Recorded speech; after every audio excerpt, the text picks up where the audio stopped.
On this episode, we're going to be talking about the most important thing that every single real estate agent who wants to grow and thrive in this business is caring the most about, which is trust of the client. Anywhere you go, you are already building trust. Yes, Just remember that. If you look like a slub, if you not dressed well, if you smell not good, if you're cursing, you already lost a lot of clients, potential, you know? So go back a couple steps, back and then just work on that before you even have a client. It's important to offer support, not to offer pleasure to those clients. Because you can be just, telling anything to them just to, smooth the deal, just to say what they want to hear so they move forward with it. Or you can be just very straightforward. What do you think about this deal? Oh, it's great. Exactly. How's this house? Amazing. How about that one? Also good. Which one? Today I got Angelica with me, who is one of our top agents. Hello. How you doing? First of all, thank you for having me today. And this is actually a very cool topic that we're going to discuss today because it is one of the most important things in real estate in general, I think. It's a client's trust because we're going to talk about where is this trust getting established? Before meeting with the client, after we met with the client, and we're working on building up the trust. Why the trust is the most important thing in real estate? I think it's really important if clients actually kind of knew you before they started working with you or no. So if they're on social media like Facebook, Instagram, then they might see you on a daily basis, whatever you're posting, and that's when you're starting to build that trust. Start building it. If not, if it's someone who just, it's a referral friend of a friend or someone that just coming to you, they know nothing about you, then basically you're starting to build the trust the day when you met at the showing or initial consultation. But when I got into the business, I remember I was told, work with people that already know you because they already know, like, and trust.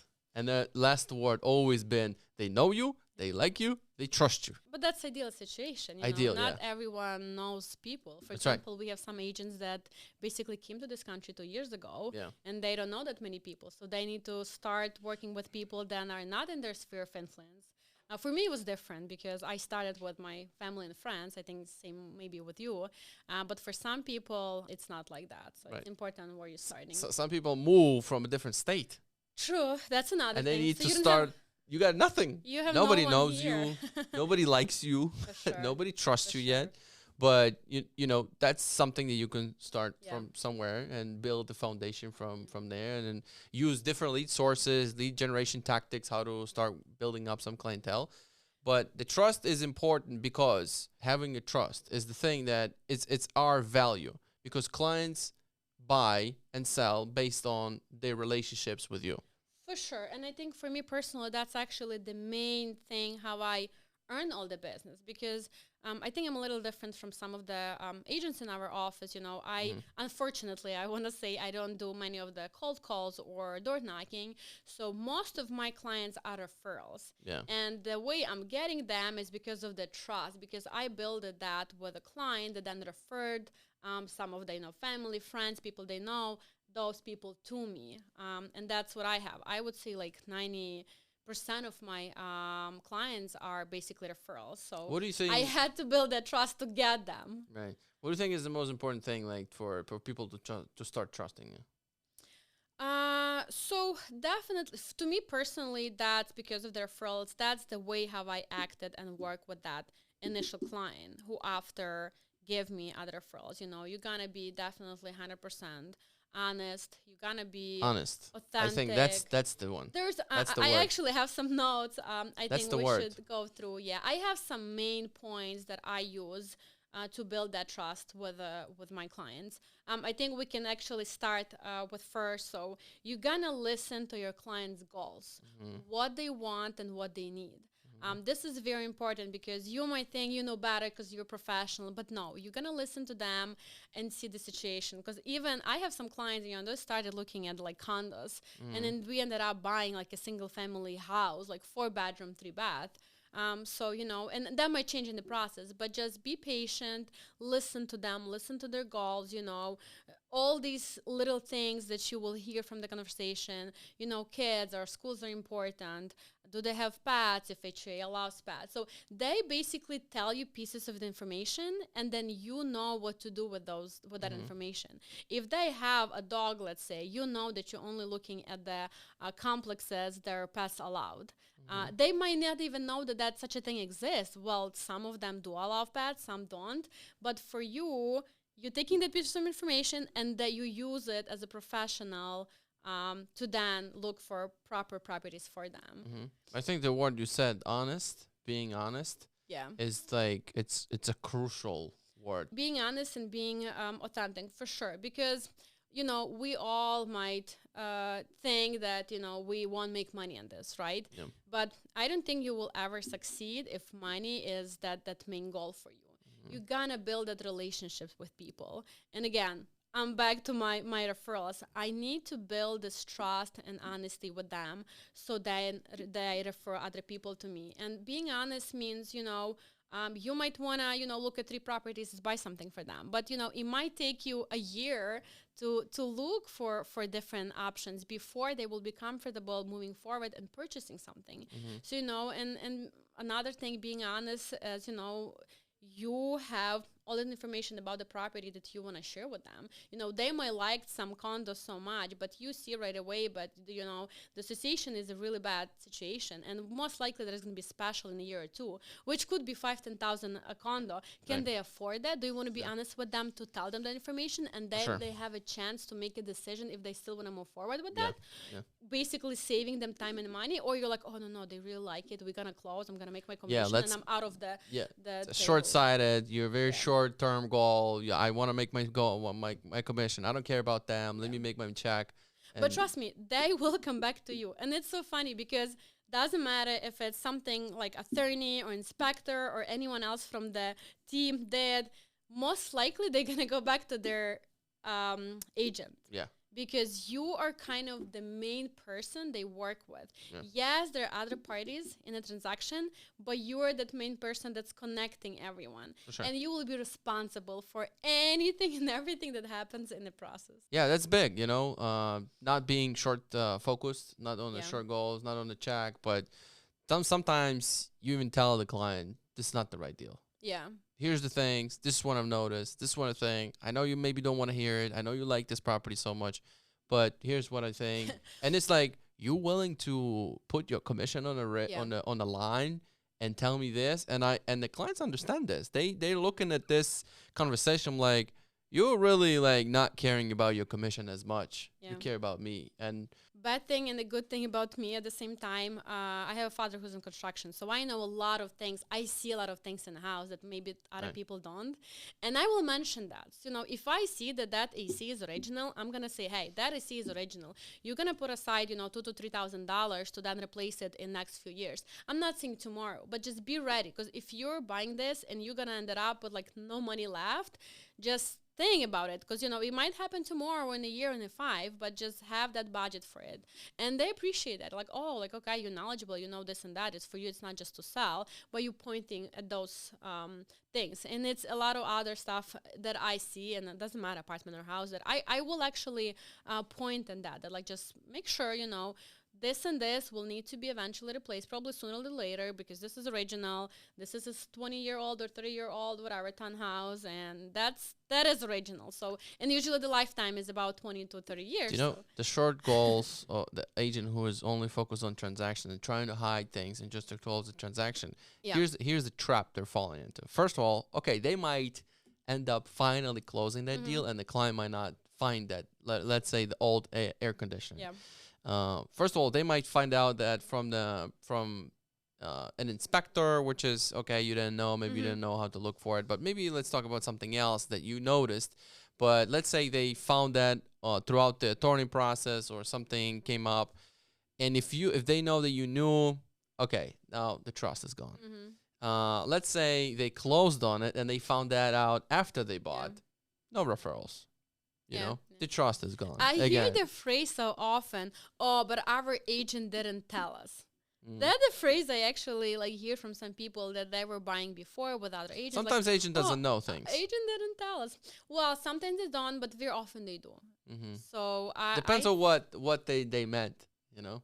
I Dep- guess, I yeah, guess. depends on what they meant. But yeah, if the agent's hiding things, of Yeah. course, that's the main important things of having the trust. You know, Yeah. that's Yeah. when you are being honest, open, and trying and Yeah. having the best intentions for your clients. For sure, for sure. I'm not saying we know, everything. We're not gods, but I think whatever you do know, information that's there, that's open, you should definitely share with your clients, and then let them make a decision, whatever they wanted or not. I also think like exceeding expectations too is another one. You know, when clients don't even expect you to call them back within 30 seconds Yeah. or pick up the phone or like reply to an email at 9 p.m. They just send it there because they don't want to forget about it. They just want to Yeah. send it and have it there. And then you reply like right away, maybe. That's exceeding expectation. And I think that's an extra layer. Here's the thing. I believe all of us are on the phone most of the time. So the chance that you are on your phone or your phone is somewhere near at 9 p.m. is very big. And for you to reply, it's going to be 2 seconds. Just do it. Don't, leave it until the next day. Because definitely they will feel, they will feel that they can reach out to you at any time. Yeah. And also, if you cannot at that moment, that's fine too. For example, they're calling you, but just to send a message, hey, I'll call you tomorrow morning. Whatever, just let them know that you're aware. And it depends. Again, sometimes that could be a conversation of 2 seconds. Sometimes I have some clients that I know it's going to be a conversation for an hour. Yeah. So obviously 9-10 p.m. I have my life as well. I might not pick up, but then hey, I'll call you first thing in the morning. I think that's another topic for another podcast. Sure. How to send those boundaries with your clients, which is I think important as well. And that's also, I guess, depends where you in your career, because at the beginning I would be like calling, I'd be locking myself in the closet talking for hours at 11 p.m. And now I'm a little bit more comfortable with setting those boundaries. Mm-hmm. But that's another topic. But next one. yeah, but another thing I also wanted to like, we're talking about how we building trust when we're already working with a client, but also you want to work on it also before you even have a client. You also want, like, if you're doing social media, they like you for who you are, and the more you're being authentic, the more the trust is being built even before they reach out to you too. You being For you, sure. on the even like when you're everywhere you go, you are a lead generating. So if you're a real estate agent, you're going out into birthday parties. Yeah. Anywhere you go, you are already building trust. Just remember that. If you look like a slump, if you not dressed well, if you smell not good, if you're cursing, you already lost a lot of clients, potential, So go back couple steps, back, and then just work on that before you even have a client. Because, real estate, it's a very different career. I think that's who you are 24/7. It's not just who you are 8 to 5. Yeah. So it doesn't matter. Weekends, nights, that's who you are. That's what you represent. Yesterday we went for a walk with my husband and kids, and we went in the neighbor. So first thing I said, "Oh, hi, Angelica from that street. I'm in real estate, just to let you know. How are you?" Yeah. So it's kind of just, it comes naturally. At some point, it's just who you are, and you associate yourself with that career. I'm not just Angelica Pashko. I'm an Angelica Pashko realtor, and that's. Well, like regarding that, I have a thing. We all focused on how do we actually convey that we're a real estate agent, but you do it differently. The way you do that, the way to have somebody asks who are you, is to start digging to learn about them. If you start asking what do you do, how you do it, why you do it, for how long you do it, what I wish you knew before you did it. If you start digging deep, they're going to be talking nonstop, and then they're going to realize it's my turn. And that's when you step in. It's like, it's the rule of life. If you want to get what you want, you got to help people get what they want. The more people you can do it, I've seen it uncover so many times. It's like, but the problem is that we are focused on ourselves. It's like this radio station is called WIFM, What's in It for Me. And we always only thinking about ourselves, and we kind of forget about it, It's like you always want to switch the focus. And when you switch the focus, things start to work. And then you're looking back sometimes, like, oh, that's how it works. Sometimes you even don't realize that it really worked. And people want to talk. People want that connection. Yeah. We were discussing that with my husband yesterday. Like all these neighbors, like they want to know us. They want to talk to us. So that's just a great chance to start the conversation. And then hey, this. Yeah, I guess it wasn't like the first thing I said, but it was a conversation of like, oh, so we moved 2 years ago. You guys moved 15 years ago. Yeah. Yeah. So I found this house because I'm in real estate. So we found this house and we really liked it. So that was kind of. It wasn't the first thing, but yeah. Definitely. But that's what the newer Asians are concerned. Like, how do I let them know? How do I let them know? Forget about letting them know. Yeah. I remember I was just got into the business. I was making phone calls, trying to just to talk to people from whatever, and then they start asking. I never had to ask anybody for a referral. I never had to like pitch. I wasn't comfortable. I couldn't pull it off. It's important to offer support, not to offer pleasure to those clients. Because you can be just telling anything to them just to smooth the deal, just to say what they want to hear, so they move forward with it. Or you can be just very straightforward. What do you think about this deal? Oh, it's great. Exactly. How's this house? Amazing. How about that one? Also good. Which one? I'm like, you just tell me what I want to hear, yeah? For sure. So instead of that, you can offer your knowledge and answer questions, not just, tell them whatever they want to hear just so they ended up buying it. Because that's actually good. I see deals falling through because of that. They're canceling because you can see right away if they're not sure. So what I'm doing every time, I'm going to ask, and you mentioned this as well before in our meetings, I'm going to ask multiple times, are you sure? Do you like it? What don't you like about it? Is this location for you good? Number of bathrooms. I'm going to ask so many questions. I'm going to also make them not to want it. If they still do, then I know we can close this. Because I don't have that many cancellations. If I'm under contract, we're buying it. Unless like something major wrong on an inspection. It's so big because some agents, especially in yours, they think like I'm just gonna hope and pray this one walks through the closing, then it closes, then okay, that we got it. No. But when there's something on people's mind and they talk about it at home before they go to bed, you better want to uncover it. The sooner the better. 100%. And you want to be initiating that talk because then they're going to remember, oh, she actually or he actually did it. As an agent, there are actually so many things we can do to get that offer signed. Yeah. And here's the thing. If I'm not sure, I will not work as hard. Because if I see that they're 100% in, I will do anything and everything to get that offer. And I know how to do it. But if I see that they're so unsure, there's another thing. We are in this field and we very often see those same listing agents. There's also important the way how we present and how we sell. So if I'm selling everything together with myself to get it, and agents see that, feel it, they're going to accept that. But then if you're going to keep canceling, they're just not going to take you seriously. Of course. So to me, that's another, and I'm actually explaining it to my clients, like, listen, this is also, I'm as an agent, this is my kind of name on the line as well. So I want you to be 100% in. If you're I don't care about your name on the line. I own my deal or I don't want a deal. But my clients, I don't know. I feel like they just take you more serious. It's only your that clients way. like that. I don't know. I know. But they appreciate that. They really, they respect that. They're like, okay, if I'm in, I'm in. I'm also putting, Angelica in this position. And if I'm not sure, there might be better property. Yeah, Let's keep looking. a lot of clients, they're calling you. If they see that you're really working and trying to help them, they call you, Angelica, I'm so sorry. We're really sorry. It's a hard decision, but we got to go. We got to cancel. And they know that you will have to, you tried it, you worked on it, and now you have to call back again and just disappoint somebody. They're not like, you know what, we actually thought, cancel. Oh, cancel actually this one. Oh, you know what, the next one we're going to put on the contract, we're also going to cancel. Exactly. We got nothing to lose, Angelica. Exactly. They know, it depends on how you work and depends on who you work with too.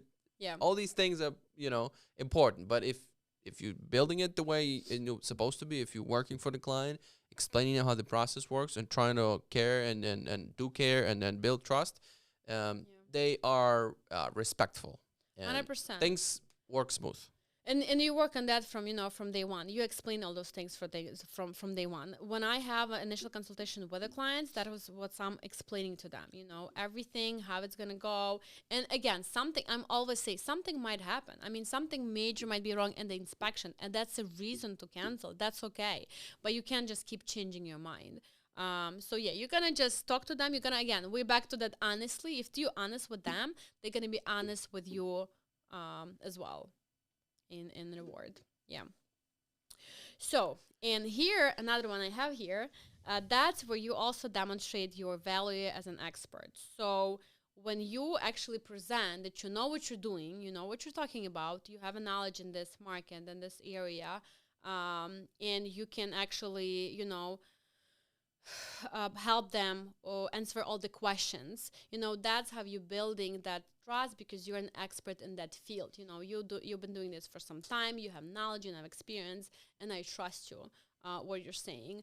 That's a big one, that Yeah, what you're you professional. present You're to professional. them. You care about the quality of your work.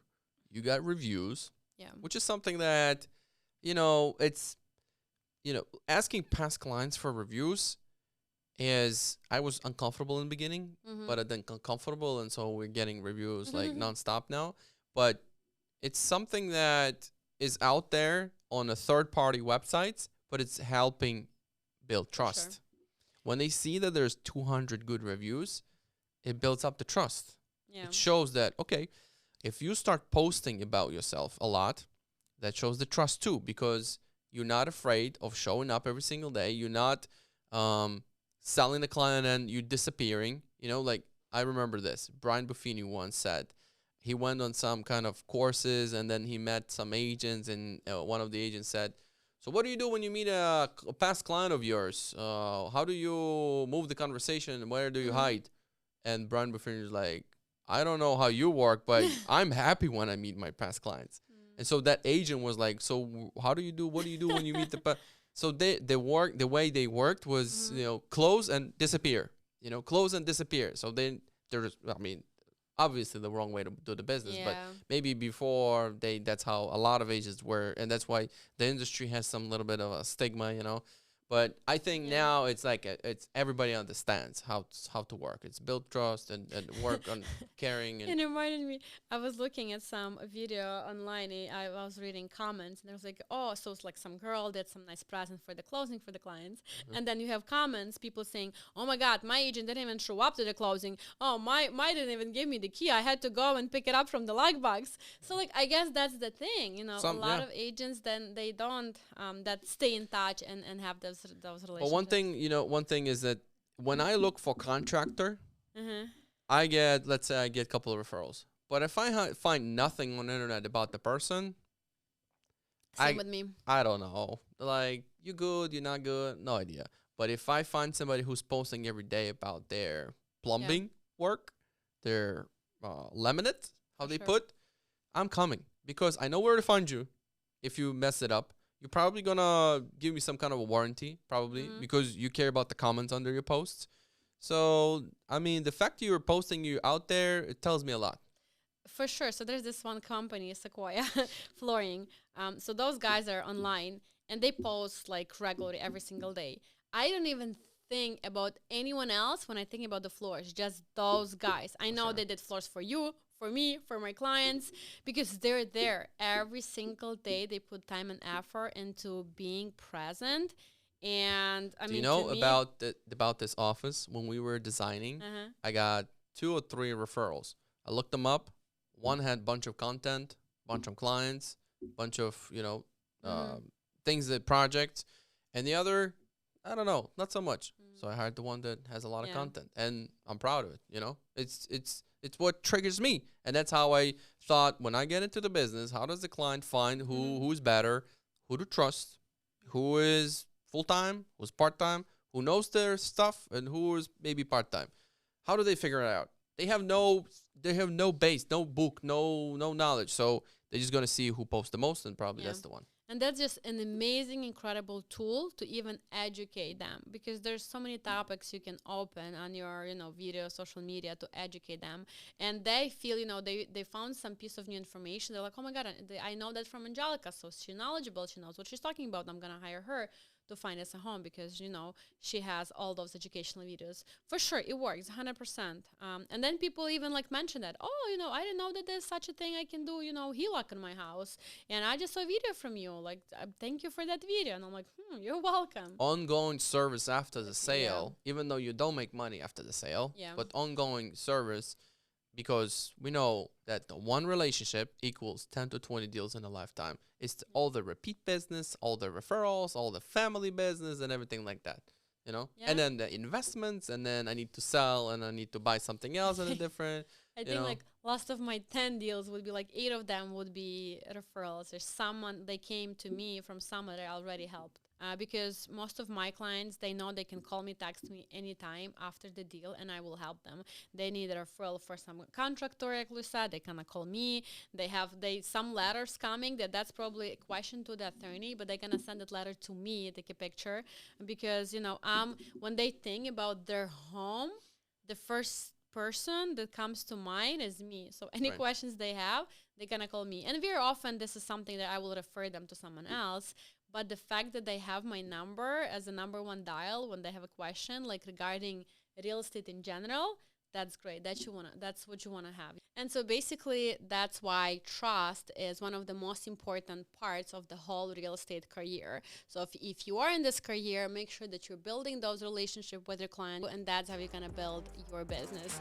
Because definitely referrals is just a huge part of your day-to-day clients. Thanks for watching this video. If you enjoy this type of content, please consider subscribing. And if you want to watch more, click on this video right here.